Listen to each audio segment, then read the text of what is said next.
For today's video, kung nakita nyo yung before yung posting ko, ito tayo ngayon sa best property right now na pre-selling po siya. Kung mahilig kayo sa dagat, no? I will show you yung drone shot natin. Nandiyan na mismo yung dagat with white sand. Katabi siya mismo nito ang resort, no? So this is Elijah Seabridge Resort. So dito, this one will be a gated property. Ito gagawin yung guardhouse. And there is big concrete roads like this. Yeah. Then there will also be sidewalks. Yeah. So yan po is pag dinaretso nyo yan, papunta po yan ng highway. So around 3 to 4 minutes to highway. So accessible siya by car, by motorcycle. Yeah. Kung ikaw ay from Manila, so this property is only 1 hour and 30 minutes from Manila. And lalo pa yung bibilis kapag natapos na po yung ating Cavite-Batangas Expressway. So yung property natin, ang mga available, last 18 lots na lang po dito. So doon po siya sa may phase 2. Pwede ko po siya ituro. But for now, ipapalipad ko muna yung aking drone shot para makita nyo kung gaano bang kalaki itong property. And undergoing construction po siya. So last 18 lots po yan. May mga 150 square meter, 180, may 200, meron 220. So please watch our drone shot. In 3, 2, 1, here is the drone shot.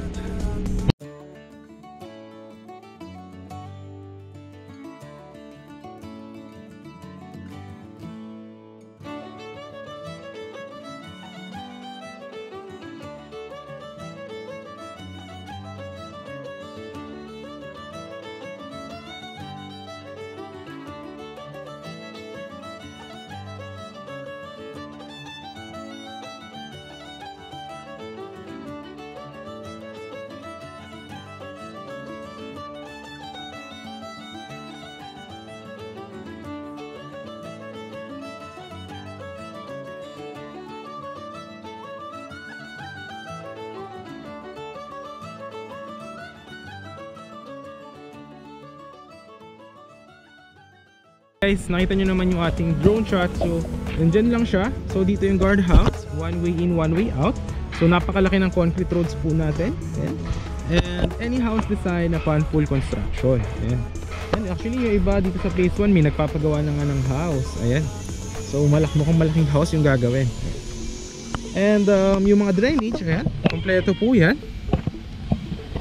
The next is lalagyan na rin yan ng mga muhon. So, yung developer na rin yung mag-aasikaso niyan. Then dito guys, magkakaroon din ng amenities like multi-purpose hall, yan, mga basketball court, yan, parks and playground. And then yun dito guys, ang kagandahan kasi paglabas mo dyan sa may highway, I will also show you yung video later on. So 3 to 4 minutes ay maraming mga hardware bilihan ng mga for house na mga projects or mga gamit. So tabi-tabi dyan, no? So hindi ka mahihirapan if you will be doing some house here. And pwede mo siya sa future, no? Ipa-Airbnb, no? Kaya good for ano siya, investment na at the same time tumataas yung price appreciation ng property. At the same time pwede rin siya magkaroon ng income, no? Potential income. Ayan. So dito sa resort, papakita ko rin yan mamaya.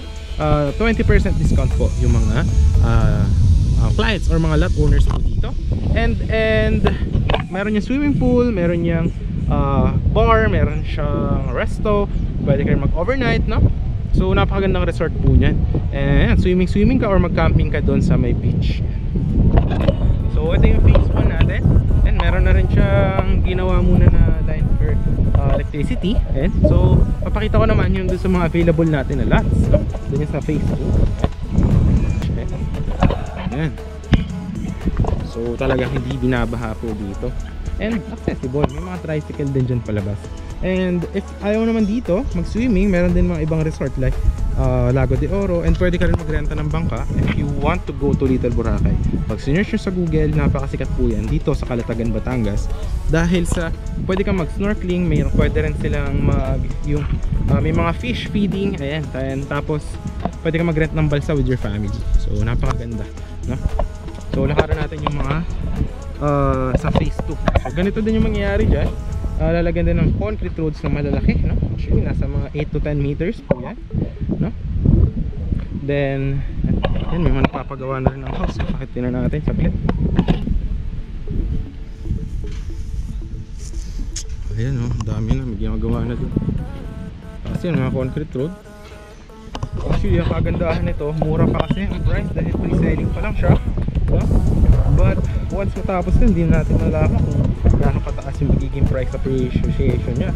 Lalo't na meron dyan napakagandang beach, di ba? Tapos sa future, baka magkaroon ng mga banana boat dyan, diba? Dahil napakalapit pa sa Manila. And pag natapos na yung Cavite-Batangas Expressway, naku, napakabilis na lalo pumunta dito. From your SLEX, from Manila ka, Skyway to SLEX to Calax to Cavite-Batangas Expressway, diretso ka na dito. So ito, kakaroon din yan ng concrete road dito. From there, yun yung guardhouse lang, oh, diba? Galing ko yung kotse ko. So dito, tapos dyan may access. Nagagawan din yan ng iba pang access para sa mga lot owners, no? Para meron silang swimmingan na maganda with your family.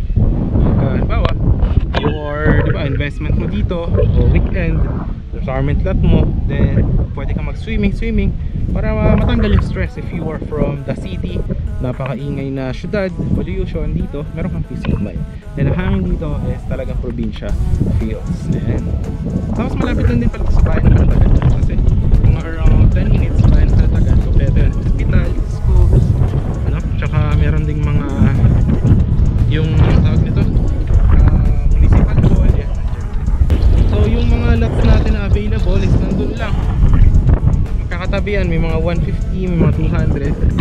Tapos yun ang video, kitang kita mo na. And malapit na yun, kung search mo nga sa Google, Little Boracay, ang ganda dito guys, magkakatabi. Tsaka meron din na 200. Actually dito may isang available dun eh, may isang available dyan na 150 square foot. Tapos ano yan, lalagyan pa yan ng perimeter fence palibot ng property, no? Undergoing construction yan. So yung kagandahan guys dito, tingnan nyo naman, talagang yung drainage malalaki eh, no? Inaayos talaga at malalim yung kukay, talaga naman sure yung ating underwater drainage system. At nakita nyo, talagang nilalagyan ng mga bato, then lalagyan pa yan, papadaanan pa yan, tsaka yan bubuhusan ng semento talaga para naman matibay yung ating mga concrete roads. Yun, nakita nyo naman, diba? Tapos yan, actually dito may available dito sa gitna mga 200 square meter, no? Tapos yan dagat na actually yan eh, ayun, no? Yan, dyan gagawin yung isa pang free access ng mga lot owners na may swimming area. So white sand din siya gagawin, kasi yan eh, ano yan eh ngayon, mga mangrove pa. Pero later on kapakita ko dyan, dyan may gagawin yung swimming area, tsaka doon so may resort, no? Pwede kayo doon swimming. Ito, may available din dito, pakita ko sa inyo.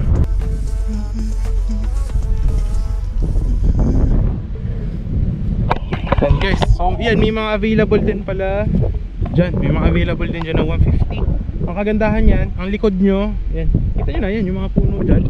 So lalagyan lang yun ng perimeter fence, no? Then yun, any house design, andyan siya. Ito yung mga drainage, yan.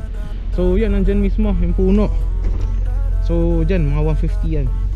Kaya malaki actually, no? Yan yung sample na isang 150, oh. So kadalasan nyo yung 10 by 15 meters, eh. May stick na yun dyan. Kita nyo yun dyan, yan, makikita. Ayan, so 10 meters by 15. Ayan. So tapos dito yung concrete road yan, oh. Ayan, so kagandahan yan, talagang inaayos yung lupa para maganda yung pundasyon. At yun yung mga drainage, ayan, oh. Tapos ayan siya, yung ating equipment. Kasi syempre ayusin muna yung ganito para malagyan ng mga drainage, diba? Kita nyo, diba? Actually may available din dyan, 150. So last 18 lots, may mga 150 din guys, sa may access from lot kanina na pinuntahan natin. Papunta naman tayo sa beach. Ayan, dito, kapag mga lot owners, dito yung access nila. So diretso lang dyan. Alright, so tara. So mga ano lang siya, actually 1 minute walk. Kaya tayo pumunta ng beach. Yan yung beach. Ayan. So puntahan natin. Maganda dito mag-swimming mga hapon, malamig-lamig. Pag ngayon, medyo mainit, mga 3:30. Ayan. Kaya iitim na ako nito. Joke. Patan. Magpapatan. Ayan o, dyan na siya o. So puntahan natin. Mas pwede rin kayo dito mangisda. Ayan o. So babayaran nyo na lang. Free fishing rod. Pwede kayo mangisda. Meron dyan hipon, tilapia, bangus. Yan. Tapos yan, kung mahilig kayo mag-fishing, Tapos yung makikilo, yun na lang yung babayaran nyo. Pwede nyo ihawin or tapos yan, para ma-maintain yung kalinisan ng ating beach, meron ditong shower, meron ditong CR, toilet, yan, para ma-maintain yung kalinisan. So ito, yan, meron dyan shower, yan, tapos meron dyan toilet, yan o. Alright, tapos yan, pwede rin kayo dyan mag-rent ng mga kubo, yan o.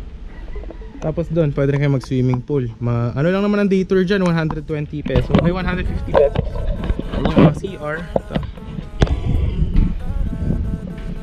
So yan, may shower yan. Para pwede kayong mag-shower muna before maligo. May toilet din. Yan. So kung natatay ka. So yan, may beach. Pwede kang maghugas dito. Tapos dito pag gabi, may ilaw yan. Pwede ka mag-campsite dito sa ating mangrove forest. Yan. Kasi ito na yung White Sand Beach. Kaya ganda talaga investment siya. Pwede ka magpa-Airbnb, diba? Nang bawa, natapos na yung pre-selling investment, nagtayo ka dyan ng house, gawin ng Airbnb. Dito yung mga tao nag-swimming sa beach. Napakagandang white sand, diba? Tapos, ang kagandahan dito sa dagat nito, hindi siya biglang lalim. Yung dagat dito, good siya para sa kids, malinis. Tapos kahit na malayo-layo na, hanggang dito pa lang yung tubig. Yan dyan. So hindi siya biglang yung lubog parang sa mga Puerto Galera. Biglang lalim, hindi siya ganun. So ayan, ganyan yung dagat eh. Kita nyo naman oh. Diba? Malinis yung white sand na to. Ayun oh. Ayun yung mga balsa. Ayan. Doon ka pwede mag-camping. Yung mangrove forest. Doon.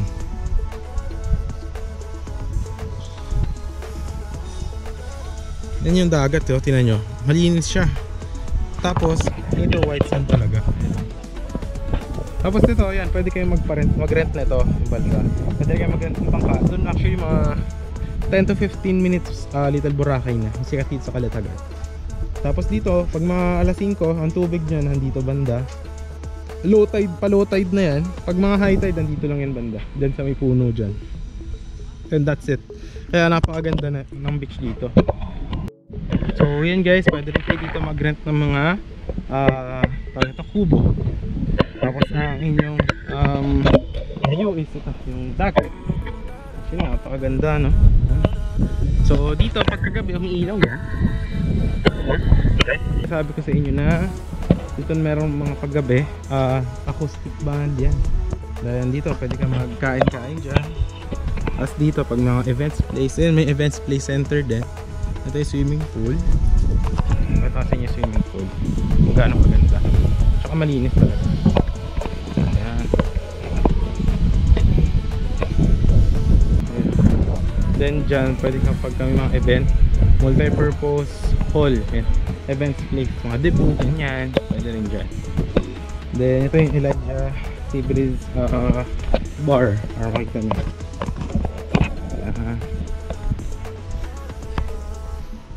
Siya. Tapos kompleto din to ng mga shower andun. Saka pwede rin kayo mag-overnight dyan, mura lang. Ito yung Seabreeze bar. Ayan. Ayan. So ayan, pwede ka dyan mag-relax. May mga cafe.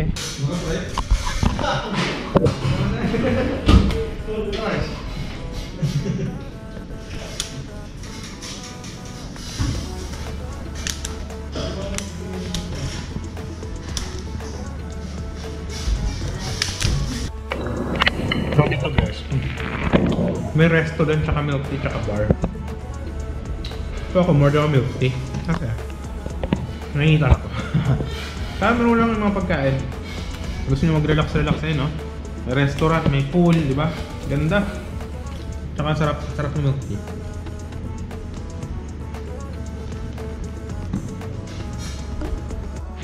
Tapos guys dito, di ba tapos na mag-milk tea, dito may restaurant din. Right. Pag bored kayo sa bahay nyo, pwede kayo mag-restaurant, tsaka swimming pool, tsaka bar. Tapos dyan nyo pwede mag-overnight. One story villa. Tapos dito yung parkingan. Actually maganda dito sa property na to. And yun, pabalik na ulit tayo dun sa may guardhouse, no? So yun, kung nagustuhan nyo, kindly hit yung thumbs up natin, share, and syempre huwag mo kakalimutan subscribe ang ating channel for more upcoming videos. So ito, yun dyan na yung maging guardhouse nya. So yun, maraming salamat sa panonood. I hope you are having a great day and ingat po sa lahat. Have a nice day and God bless.